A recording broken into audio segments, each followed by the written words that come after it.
Hello friends, നമസ്കാരം. നമ്മുടെ Kerala T V സീരിയലിലേക്ക് എല്ലാവർക്കും സ്വാഗതം.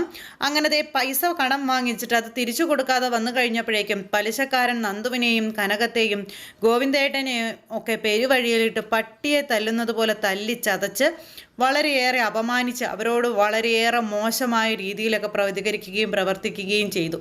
അങ്ങനെ അതെല്ലാം കേട്ട് കഴിഞ്ഞപ്പോഴത്തേക്കും ഗോവിന്ദേട്ടൻ്റെ നെഞ്ച് നിന്ന് പോകുന്ന വേദന ആ മനുഷ്യനുണ്ടായത്. ഇത്രയും കാലം പണത്തിന് മാത്രമേ കുറവുണ്ടായിരുന്നുള്ളൂ. ഇപ്പോൾ പലിശക്കാരൊക്കെ പെരുവഴിയിലിട്ട് മാനത്തിന് വില പറയാനും കൂടെ തുടങ്ങിക്കഴിഞ്ഞപ്പോഴേക്കും ആ മനുഷ്യൻ എന്ത് ചെയ്യണമെന്നറിയില്ല. ആകെ തകർന്നു നിൽക്കുകയാണ്. വീട്ടിലെ ഈ ഒരു അവസ്ഥ അത് നന്ദുവിനെ ആടി ഉലച്ച ഒരു അവസ്ഥയിലേക്ക് കൊണ്ടെത്തിച്ചു. തൻ്റെ ഒരു കാര്യങ്ങൾക്കും തനിക്കിപ്പോൾ മുന്നോട്ട് പോകാനും പറ്റുന്നില്ല. വീട്ടിലെ കടങ്ങൾ വീട്ടണം, ഒരു ജോലിയോ കാര്യങ്ങളോ ഇതൊന്നുമില്ല. അങ്ങനെ ആകെ വട്ടം കറങ്ങി നടക്കുകയാണ് നമ്മുടെ നന്ദു. എന്ത് ചെയ്യണമെന്നറിയില്ല.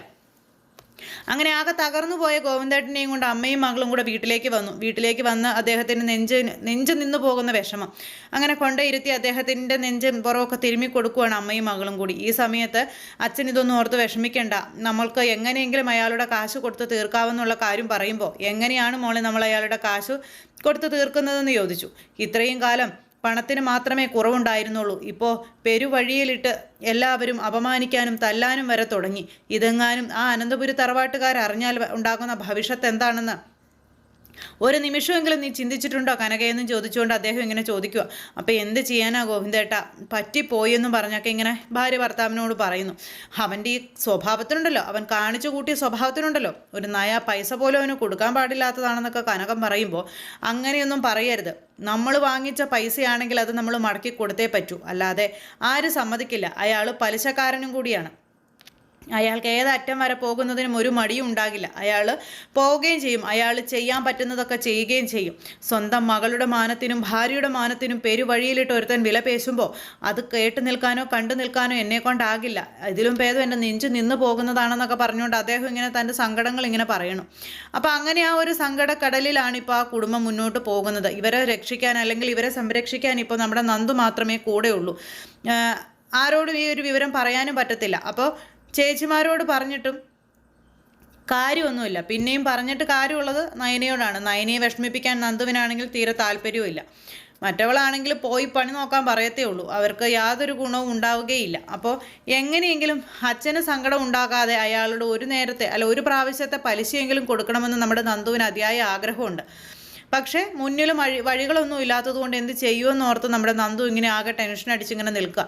എന്തായാലും അച്ഛൻ്റെ അഭിമാനം അത് വീണുടഞ്ഞു പോകാൻ താനുള്ളപ്പോൾ സമ്മതിക്കില്ലെന്ന് തന്നെ നമ്മുടെ നന്ദു തീരുമാനിച്ചിരിക്കുന്നു. അങ്ങനെ നന്ദു എവിടെയെങ്കിലും ഒരു ജോലി കിട്ടുമോ എന്നുള്ളൊരു അന്വേഷണവും കാര്യങ്ങളും നടത്താനായിട്ട് തീരുമാനിക്കുക. അങ്ങനെ നന്ദു വീട്ടിൽ നിന്ന് ഇറങ്ങി തനിക്ക് പരിചയമുള്ള ഒരു ആളുടെ കടയിൽ ചെന്നു. അപ്പോൾ കടയിൽ ചെന്നപ്പോൾ എന്താ മോള് വന്നതെന്ന് ചോദിച്ചു. എന്തെങ്കിലും സാധനം വേണമെന്ന് ചോദിച്ചപ്പോൾ സാധനമൊന്നും വേണ്ട ചേട്ടാ, പിന്നെന്താന്ന് ചോദിച്ചു. എനിക്ക് ചേട്ടനോടൊരു കാര്യം ചോദിക്കാനാണ് ഞാൻ വന്നതെന്ന് പറഞ്ഞു. എന്താ കാര്യമെന്ന് അദ്ദേഹം ചോദിക്കുമ്പോൾ എനിക്ക് എവിടെയെങ്കിലും ഒരു ജോലി കിട്ടുമോ എന്ന് ചോദിച്ചു. ജോലി കിട്ടുമേ, മോള് പഠിക്കുകയായിരുന്നില്ലേ, അപ്പോൾ പിന്നെ എങ്ങനെയാ ജോലിക്കൊക്കെ പോകുന്നതെന്ന് അദ്ദേഹം ചോദിച്ചേ. അത് കേട്ടപ്പോൾ നമ്മുടെ നന്ദു പറഞ്ഞു, വീട്ടിലെ ഗതി വളരെ കഷ്ടത്തിലാണ് ചേട്ടാ, ആഹാരത്തിന് പോലും നിവൃത്തിയില്ലാത്ത രീതിയിലാണ് ഇപ്പോൾ ജീവിതം മുന്നോട്ട് പോകുന്നത്. അതുകൊണ്ട് പഠിത്തവും കാര്യങ്ങളൊന്നും നടക്കില്ല. അപ്പോൾ പഠിത്തമൊക്കെ പാതി വഴിയിൽ ഉപേക്ഷിക്കാനാണ് ഞാൻ തീരുമാനിച്ചിരിക്കുന്നത്. എങ്ങനെയെങ്കിലും എൻ്റെ വീട് പോറ്റണം, വീട്ടിലെ പ്രശ്നങ്ങളെല്ലാം ഒന്ന് പരിഹരിക്കണം. അപ്പോൾ ഒരു തൽക്കാലത്തേക്ക് ഒരു ജോലി കിട്ടുകയാണെങ്കിൽ അത്യാവശ്യം പ്രശ്നങ്ങളൊക്കെ ഇങ്ങനെ ഒതുങ്ങിപ്പോകും. അതുകൊണ്ടാണ് ഒരു ജോലിയെക്കുറിച്ച് ചോദിച്ചതെന്ന് അങ്ങനെ പറയുമ്പോൾ, മോളെന്തിനാ ജോലിയൊക്കെ അന്വേഷിക്കുന്നത്? 2 ചേച്ചിമാരെയും അനന്തപുരി തറവാട്ടിലേക്കല്ലേ വിവാഹം കഴിച്ചു വിട്ടിരിക്കുന്നത്? അവരവിടെ ജീവിക്കുമ്പോൾ നിങ്ങൾ എന്തിനാ ഇവിടെ കഷ്ടപ്പാട് അനുഭവിക്കുന്നതെന്നൊക്കെ ഇദ്ദേഹം ചോദിച്ചേ. അപ്പം ചേച്ചിമാരോടൊന്നും ചോദിക്കാൻ പറ്റത്തില്ല ചേട്ടാ, ചേട്ടൻ എന്തെങ്കിലും വഴി ഉണ്ടാക്കി തരാൻ പറ്റുമെങ്കിൽ ഒന്ന് വഴി ഉണ്ടാക്കി താ, എന്തെങ്കിലും ഒരു ജോലി റെഡിയാക്കി തരാൻ പറ്റുമെങ്കിൽ റെഡിയാക്കി താ എന്ന് പറഞ്ഞുകൊണ്ടൊക്കെ ഇങ്ങനെ പറഞ്ഞു. അപ്പോൾ അത് കേട്ട് കഴിഞ്ഞപ്പോഴത്തേക്കും അദ്ദേഹം ആലോചിക്കട്ടെ, നോക്കട്ടെ എന്നൊക്കെ ഇങ്ങനെ പറഞ്ഞു. ആലോചിച്ചാൽ പോരേട്ടെ, എങ്ങനെയെങ്കിലും റെഡിയാക്കി തരണമെന്നൊക്കെ പറഞ്ഞ് നന്ദു അവിടെ നിന്ന് ഇറങ്ങുക. ഇതെല്ലാം കഴിഞ്ഞതിന് ശേഷം ഇവരെത്രയൊക്കെ മൂടി വെച്ചാലും എത്രയൊക്കെ പറഞ്ഞില്ലെങ്കിലും സ്വന്തം കുടുംബത്തിൻ്റെ അവസ്ഥ അത് നമ്മുടെ നയനമോൾക്ക് നന്നായിട്ട് അറിയാം. നയന ഇങ്ങനെ അതിനെക്കുറിച്ച് അറിയുകയും ചെയ്യും. എത്രയൊക്കെ മൂടി വയ്ക്കാൻ ശ്രമിച്ചാലും അത് നയനയിൽ നിന്ന് മൂടി വയ്ക്കാനുള്ള കഴിവൊന്നും ഇവർക്കില്ല. അങ്ങനെ ആ ഒരു സംഭവവും കാര്യങ്ങളും ഇങ്ങനെ ഇവിടെ നമ്മുടെ നന്ദുവായിട്ടും അച്ഛനും അമ്മയൊക്കെ ആയിട്ടൊക്കെ നടത്തിക്കൊണ്ടിരിക്കുന്നു. അങ്ങനെ ആ ഒരു സംഭവങ്ങളും കാര്യങ്ങളും അതെല്ലാം കഴിഞ്ഞ് പിന്നെ കാണിക്കുന്നതോ നമ്മുടെ ആദർശിനെയും നയനയുമാണ്. അപ്പം നയന ഡ്രൈവിംഗ് പഠിത്തം പൂർത്തീകരിച്ചിട്ടില്ലല്ലോ, അതിപ്പോൾ ആദർശാണല്ലോ പഠിപ്പിച്ചുകൊണ്ടിരിക്കുന്നത്. അങ്ങനെ അടുത്ത പ്രാവശ്യത്തെ ഡ്രൈവിംഗ് പഠിത്തത്തിന് നയനയെ ആദർശ് തന്നെ മുൻകൈ എടുത്ത് കൊണ്ടുപോകുക. അപ്പോൾ നയനയും ആദർശും കൂടെ പോണു. ഇവർ രണ്ടുപേരും കൂടെ പോകുന്ന സമയത്ത് നയന വണ്ടി ഓടിക്കുന്നു. അപ്പോഴേക്കും ആദർശ് തൊട്ടരികിലിരുന്ന് അതും ഇതൊക്കെ പറയാൻ തുടങ്ങി. നയനയ്ക്ക് സ്വസ്ഥത കൊടുക്കാതെയായി. നീ എന്നതാ ഈ കാണിക്കുന്നത്? നീ അങ്ങനെയാണോ ചെയ്യേണ്ടത്, ഇങ്ങനെയാണോ ചെയ്യേണ്ടതെന്നൊക്കെ ചോദിച്ചുകൊണ്ട് ദേഷ്യപ്പെടുന്നു. അല്ലെങ്കിലും എവിടെയാണെങ്കിലും ഭാര്യമാരെ ഭർത്താക്കന്മാരെ ഡ്രൈവിംഗ് പഠിപ്പിക്കുന്ന സമയത്ത് ഇതൊക്കെ പതിവുള്ള കാര്യമാണല്ലോ. അതുപോലെ തന്നെ അവരുടെ കാര്യത്തിലും അത് അങ്ങനെ തന്നെ സംഭവിക്കുന്നു കേട്ടോ. അങ്ങനെ നമ്മുടെ നയന ഇടയ്ക്കിടയ്ക്ക് പേടിച്ചിട്ട് ഇങ്ങനെ ആദർശിനെ നോക്കുമ്പം നീ ഇത് എങ്ങോട്ടാണ് ഈ നോക്കുന്നത്? വണ്ടി ഓടിക്കുമ്പോഴേ നേരെ റോട്ടിലേക്ക് നോക്കിയാൽ വണ്ടി ഓടിക്കേണ്ടത്, അല്ലാതെ എൻ്റെ മുഖത്തേക്കല്ല. നീ എന്ത് കാണാൻ ഈ ഇടയ്ക്കിടയ്ക്ക് എൻ്റെ മുഖത്തേക്ക് ഇതിലേക്ക് നോക്കുന്നതെന്നൊക്കെ ആദർശം നേരം ചോദിച്ചു. അത് പിന്നെ പേടിയായിട്ടാ ആദർശേട്ടാന്ന് പറഞ്ഞപ്പോൾ, എന്തിനാ പേടിക്കുന്നത്? നിൻ്റെ കയ്യിൽ ഇരിക്കുന്ന സാധനമേ നേരെ നോക്കി ഓടിച്ചാൽ നീ പേടിക്കേണ്ട കാര്യമൊന്നുമില്ല, ഒന്നും സംഭവിക്കുകയില്ല. അല്ലാതെ ഇതുപോലെ ഗോഷ്ഠികൾ കാണിക്കുമ്പോഴാണ് എന്തെങ്കിലുമൊക്കെ പറ്റുന്നതെന്ന് പറഞ്ഞുകൊണ്ട് ആദർശ് ഇങ്ങനെ നയനയെ കുറ്റപ്പെടുത്തുക. ദേ നയനെ, ഞാനൊരു കാര്യം പറഞ്ഞേക്കാം. എനിക്ക് നേരമില്ലാത്ത നേരത്താണ് ഞാൻ നിന്നെ ഡ്രൈവിംഗ് പഠിപ്പിക്കാനാണെന്ന് പറഞ്ഞ് എല്ലാവരുടെ കണ്ണും വെട്ടിച്ച് ഇങ്ങോട്ടേക്ക് വരുന്നത്. ആ സമയത്ത് കിട്ടിയ അവസരം നോക്കി നീ പഠിക്കാതെ ഇങ്ങനെ ഓരോന്ന് കാണിച്ചുകൊണ്ടിരുന്നാലേ നഷ്ടം നിനക്ക് തന്നെയാട്ടോ. ഞാൻ എൻ്റെ പാട്ടിന് അങ്ങ് പോകുമെന്ന് പറഞ്ഞു. ആദർശേട്ടൻ എന്തിനാ എന്നോട് ഇങ്ങനെ ദേഷ്യപ്പെടുന്നത്? ആദർശേട്ടൻ ദേഷ്യപ്പെടുമ്പോഴാണ് എനിക്ക് ടെൻഷൻ കൂടുന്നതെന്ന് അന്നേരം നയന പറയാം. ഞാൻ വണ്ടി ഓടിക്കുന്നുണ്ടല്ലോ, ഓടിക്കുമ്പോൾ തെറ്റുകൾ വന്നു എന്ന് പറഞ്ഞു തന്നാൽ പോരെ, ഇങ്ങനെ ചൂടാവണമെന്നൊക്കെ ഇങ്ങനെ ചോദിച്ചു. നയനെ അന്നേരം, നിൻ്റെ ഈ പ്രവൃത്തി കണ്ടിട്ടേ എനിക്ക് ചൂടാകാനല്ല, രണ്ട് തല്ല് തരാനാ തോന്നുന്നതെന്ന് ആദർശ് ഇങ്ങനെ നയനോട് പറയാം. അങ്ങനെ രണ്ടുപേരും ഇണക്കങ്ങളും പിണക്കങ്ങളും വഴക്കും കാര്യങ്ങളും ഒക്കെ ആയിട്ട് വണ്ടിപിടുത്തവും കാര്യങ്ങളൊക്കെ കഴിഞ്ഞ് നേരെ വീട്ടിലേക്ക് ചെന്നു. അപ്പോൾ ഇവർ വീട്ടിലേക്ക് പോകുക. ഈ സമയത്ത് നവ്യയുടെ ആ ഒരു ഇളക്കവും മറിച്ചിലും കാര്യങ്ങളൊക്കെ കണ്ട് അവളെ എങ്ങനെയെങ്കിലും ഒഴിവാക്കാൻ പറഞ്ഞ് അഭിയോട് പറഞ്ഞുകൊണ്ടിരിക്കുകയാണ് ജലജ. അങ്ങനെ അമ്മയും മോനും കൂടെ ഓരോന്ന് പറഞ്ഞുകൊണ്ടിരിക്കുമ്പോഴേക്കും ഇപ്പം നയനയുടെ ജീവിതം പച്ച പിടിച്ച് വരികയാണ്. ആദർശിന് നയനയെ ഇപ്പം ഇഷ്ടപ്പെട്ട് തുടങ്ങിയ കാര്യങ്ങളൊക്കെ അമ്മയും മോനും കൂടെ ഇങ്ങനെ പറയുന്നു. അങ്ങനെ ഇവർ രണ്ടുപേരും കൂടെ പറയുമ്പോൾ രണ്ടുപേർക്കും പുതിയ പുതിയ ബുദ്ധികളൊക്കെ ഉദിച്ചു വരിക. എന്താ? അവരെ രണ്ടുപേരെയും കൂടെ തമ്മിൽ തല്ലിക്കാൻ വേണ്ടിയിട്ട്.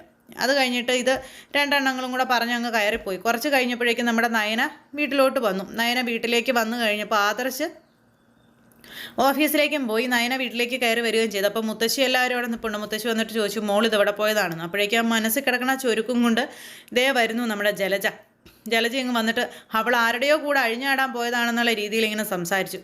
ഒരു പരിധി വരെ നയനെ അതൊക്കെ കേട്ടും സഹിച്ചൊക്കെ നിന്നു. പക്ഷേ ഇനി അത് കേട്ട് നിൽക്കേണ്ടതോ അല്ലെങ്കിൽ സഹിച്ച് നിൽക്കേണ്ടതായോ കാര്യമൊന്നും നമ്മുടെ നയനയ്ക്കില്ല. കാരണം ഇപ്പം തൻ്റെ ഭർത്താവ് തൻ്റെ കൂടെ ഉണ്ടെന്നുള്ള ഉത്തമ ബോധ്യം അല്ലെങ്കിൽ ആത്മവിശ്വാസം നമ്മുടെ നയനയ്ക്കുണ്ട്. അതുകൊണ്ട് തന്നെ നയന തിരിച്ചടിക്കാൻ തീരുമാനിച്ചു.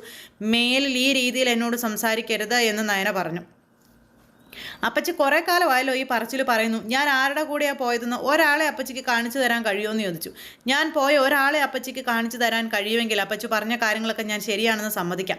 ആവശ്യമില്ലാതെ എന്തിനും ഏതിനും എന്നെ പഴിക്കുന്ന ഈ സ്വഭാവം നിർത്തിക്കൊള്ളണം എന്ന് പറഞ്ഞു. അപ്പോഴേക്കും നവ്യയും അവിടെ നിന്ന് നയന മോശക്കാരിയാണെന്നുള്ള രീതിയിൽ മുത്തശ്ശിയുടെ മുന്നിൽ പ്രീതിക്ക് വേണ്ടി സംസാരിച്ച് തുടങ്ങിയായിരുന്നു കേട്ടോ. അങ്ങനെ അതും കൂടെ കേട്ട് മടുത്തു കഴിഞ്ഞപ്പോഴാണ് നമ്മുടെ നയന പ്രതികരിക്കാൻ തീരുമാനിച്ചത്. മുത്തശ്ശിയുടെ മുന്നിലിട്ട് ജലജയെ, അതായത് നയന അഴിഞ്ഞാട്ടക്കാരിയാണെന്ന് പറഞ്ഞ് ജലജയെ എടുത്ത് ഉടുത്തു എന്ന് തന്നെ പറയാം. അവിടെ ഇട്ട് വലിച്ച് കീറി ചവിട്ടി കൂട്ടിയെന്ന് തന്നെ പറയാം നയന. അങ്ങനെ നയനയുടെ യഥാർത്ഥ സ്വരൂപം കണ്ട് പേടിച്ച് വിറച്ച് ജലജ ഇങ്ങനെ നിൽക്കുക. കണ്ടില്ലേ അവളുടെ നെകളം കണ്ടില്ലേ? ഇച്ചിരി ഒരു സ്ഥാനം കൊടുത്ത കിട്ടിയപ്പോഴേക്കും അവൾ തലയിൽ കയറിയിരുന്നാണ് ഇറങ്ങുന്നതെന്നൊക്കെ പറഞ്ഞ് അങ്ങനെ പറയുമ്പോൾ മുത്തശ്ശി പറഞ്ഞു, നിന്റെ തലയിൽ കയറിയിരിക്കാനുള്ള അവസരം ഉണ്ടാക്കിയതാരാ? നീ തന്നെയല്ലേ? മര്യാദയ്ക്ക് ആ കുട്ടിയോട് സംസാരിച്ച് അല്ലെങ്കിൽ ആ കുട്ടിയോട് മര്യാദയ്ക്ക് നിന്നാൽ എന്തെങ്കിലും കുഴപ്പമുണ്ടോ ജലജ? നിനക്ക് വേണ്ടുന്നതൊക്കെ നീ ചോദിച്ചു മേടിച്ചിട്ട് എന്തിനാ നയനമോളെ കുറ്റം പറയുന്നേ എന്ന് ചോദിച്ചു. മുത്തശ്ശിയും ചോദിച്ചു. പിന്നെ ജലജയ്ക്കൊന്നും പറയാനില്ല.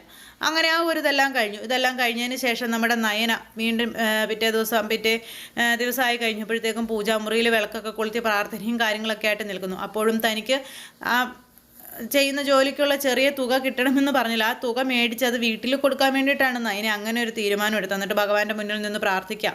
അപ്പോൾ ഇനി വർക്കുകൾ താൻ ചെയ്തു കൊടുക്കുന്ന വർക്കുകൾക്ക് പൈസ കിട്ടിക്കഴിഞ്ഞാൽ അങ്ങനെ എൻ്റെ കുടുംബത്തെ എനിക്ക് രക്ഷിക്കാൻ കഴിയുള്ളൂ. അച്ഛൻ്റെയും അമ്മയുടെയും അതുപോലെ നന്ദുവിൻ്റെയൊക്കെ ഇപ്പോഴത്തെ അവസ്ഥ വളരെ ദയനീയമാണെന്ന് തനിക്കറിയാം. തന്നാൽ കഴിയുന്ന രീതിയിൽ അവരെ സഹായിക്കാൻ കഴിയുമെങ്കിൽ അതിനുള്ള മാർഗ്ഗങ്ങൾ മുന്നിൽ തെളിച്ച് തരണേ ഭഗവാനെ എന്നും പറഞ്ഞുകൊണ്ട് ഭഗവാന്റെ മുന്നിൽ വിളക്ക് കൊളുത്തി നമ്മുടെ നയന നിന്ന് പ്രാർത്ഥിക്കുന്നു. അപ്പോൾ ആ കുടുംബത്തിനോട് മറ്റൊരു വീട്ടിൽ പോയിട്ടും സ്നേഹവും കരുതലും നന്മയും ഒക്കെ കാത്തു സൂക്ഷിക്കുന്നത് നമ്മുടെ നയന മാത്രമേ ഉള്ളൂ. മറ്റേ നവ്യ എന്ന് പറയുന്നത് എങ്ങനെ ലോകസുന്ദരിപ്പട്ടം കൈയടക്കാം എന്നുള്ളൊരു ഗവേഷണത്തിലൂടെ ഇപ്പം മുന്നോട്ട് പോകുന്നത്. അതിനുവേണ്ടി എന്ത് വേണമെങ്കിലും ചെയ്യാൻ തയ്യാറായാണ് നിൽക്കുന്നത്. അങ്ങനെ എന്തും തയ്യാറായി നിൽക്കുന്ന നവ്യയ്ക്ക് കുഞ്ഞിന് വേണ്ടെന്ന് വെക്കാൻ പോലും മനസ്സാണെന്നുള്ള രീതിയിൽ അഭിക്ക് കാര്യങ്ങൾ മനസ്സിലായിട്ടുണ്ട്. അഭി എന്നിട്ട് അത് ജലജയോട് പറയുകയും ചെയ്തു. അപ്പോൾ ഈ കിട്ടിയ അവസരം മാക്സിമം ഉപയോഗപ്പെടുത്തണമെന്നും എങ്ങനെയെങ്കിലും അവളെ കൊണ്ട് തന്നെ ആ കൊച്ചിനെ നശിപ്പിക്കുന്ന രീതിയിലേക്കുള്ള ചിന്താഗതിയിലേക്ക് കൊണ്ടുവരണമെന്നും അമ്മയും മോനും ഒക്കെ ഇങ്ങനെ നിന്ന് പ്ലാനുകളൊക്കെ ഒരുക്കുന്നു. അപ്പോൾ ഇവർക്കിടയിൽ ഇങ്ങനെ ഓരോ ചതിയ പ്രയോഗങ്ങൾ നടക്കുമ്പോൾ നയനയുടെ ജീവിതം പച്ച പിടിച്ചുകൊണ്ടേയിരിക്കുന്നു. ഇനിയിപ്പോൾ അധികം താമസിയാതെ നയനയാണ് ഇക്കണ്ട ചിത്രകലയുടെ അല്ലെങ്കിൽ ഇക്കണ്ട ആഭരണ ഡിസൈനർ എന്നുള്ള കാര്യം തിരിച്ചറിയുമ്പം ആദർശിന് എന്ത് ചെയ്യാൻ പറ്റും? പവിത്രയോട് പറഞ്ഞ കാര്യങ്ങളെല്ലാം സ്വന്തം കാര്യം തന്നെയാണെന്ന് തിരിച്ചറിയുമ്പോൾ നമ്മുടെ ആദർശാകെ ചമ്മി വിളറി വെളുത്തു പോകും. അപ്പോൾ അങ്ങനെയൊക്കെയുള്ള രസകരമായ എപ്പിസോഡുകളുമൊക്കെ ആയിട്ടാണ് നമ്മുടെ കഥ വന്നിട്ടുള്ളത്. അപ്പോൾ എല്ലാവരും കാത്തിരുന്ന് കാണണം. എല്ലാവരുടെയും സപ്പോർട്ടിനും സ്നേഹത്തിനും ഒത്തിരി നന്ദി അറിയിക്കുന്നു. അടുത്ത സൂപ്പർ ഹിറ്റ് കഥയുമായി കാണുന്നത് വരെ എല്ലാവർക്കും നന്ദി. അതോടൊപ്പം നമ്മുടെ ചാനൽ ആദ്യമായിട്ട് കാണുന്നവരുണ്ടെങ്കിൽ ഒന്ന് സബ്സ്ക്രൈബ് ചെയ്യണം കേട്ടോ. തൊട്ടടുത്ത് കാണുന്ന ബെൽ ബട്ടൺ എനേബിൾ ചെയ്ത് കഴിഞ്ഞാൽ നമ്മുടെ വീഡിയോസ് എളുപ്പത്തിൽ ആദ്യം തന്നെ നിങ്ങൾക്ക് കാണാൻ സാധിക്കുന്നതായിരിക്കും.